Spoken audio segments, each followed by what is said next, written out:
Na filofaksu pa je tudi imel nekaj časa, ker sta oba profesor Sangava Ahmedjaka, ne.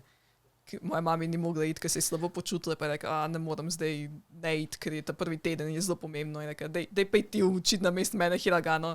In se pozna, kdaj je on učil hiragano, ker njegova mami, torej moja babi, je zelo intenzivno, in tudi njena sestra so imeli intenzivne te kaligrafske tečaje za japonsko kaligrafijo, zato se mu pozna, koliko je on nadrilan za to kaligrafijo in za hiragano in je šel do vsakega študenta posebej popraviti, da se pravilno lepo napiše tisto hiragano. Wow. In se pozna, kdaj je on učil hiragano in kdaj so drugi profesori, ki jih Videl sem, da briga. poučuje, ja, ampak nisem bil prepričan, kaj, ker glede na to, da on prihaja iz pač slikarske industrije, torej poučuje japonologijo, ne? Je imel izbirni predmet kaligrafijo, pa je pa vsakeč ene parkrat skočil na mest moje mami. Ni officially, ampak je tako, kao ona ni mogla, je tako helper.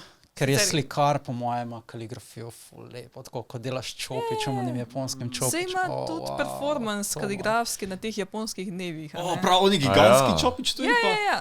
Ker ni gigantskega čopiča, je vzel metal. In jo tako naštimu, da lahko z njo piše. In zato, ker ni to velikega papirja, tudi vzamejo kakšen bel tekstil. Kdo pa dela te velikanske čopiče? Se to sploh da dobiti v Sloveniji? Ne, na japonsko mora iti, ali pa mora po internetu naučiti. Sem ponavadi gre na japonsko, ker gremo dost. Ja. Gre tja, pa poišče kakšen fancy čopič. Pa na letalo nosi tak. Ja, pa kar je, mislim, lahko vzame sabo. A dejansko zdaj ima v inventuri.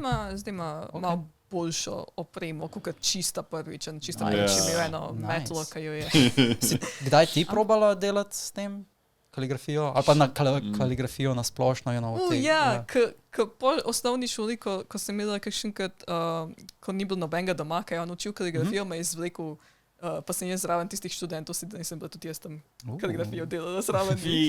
Sam se mi pozna, da sem bila mehen otrok in mi je takoj koncentracija padla in mi je bilo dolg čas. Sem tako, jaz hočem domov.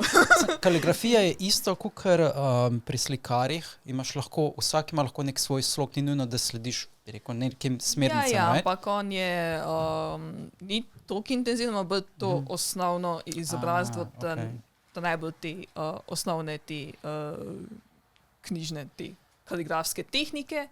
Ne vem, koliko zna pisane črke delati na pamet, zdaj, ker se že dolgo nismo o tem pogovarjali, to je na zadnje delo kar nekaj časa nazaj. Zdaj na japonskem, ker je delal v galeriji, tako da zdaj ga že en let nisem videla. Mislim, za nov let je prišel, ampak je bil tako za par dni, pa šel nazaj, So pa na japonskem pač kaligrafi, to je pač dobesedno zaposlitev. Gledal sem v Barakamonu, je nekdo živel na podeželju in so en mesec samo študiral, kako bo en kanji narisal. Cel njegov mindset je bil, kako bom narisal tisto črto, pa to črto, pač noro za en kanji. In isto za ta Reiwa je mogel nekdo narediti in se je vzel tako cel čas. Ali pa ko imajo, ne vem, če veš, ampak na japonskem imajo vsako leto, kaj je besedo, tistega leta. In zdaj mislim, da so bili davki ali karkoli že. Ali so bili lani davki. In pač nekdo to nariše, tako lepo in tako predstavi. Lepi davki. Imajo prav cel seznam od 1 do 10, imajo tako lestvica prav. In na prvem mestu je ta beseda. In pa imajo še tako drugačne žanre, internet slang, časopis. Drugo, imajo to. Vem sem zato, ker ima moj oče pričakano televizijo non-stop in novice non-stop in potem gre ven iz kuhne in je televizija še vedno pričakana.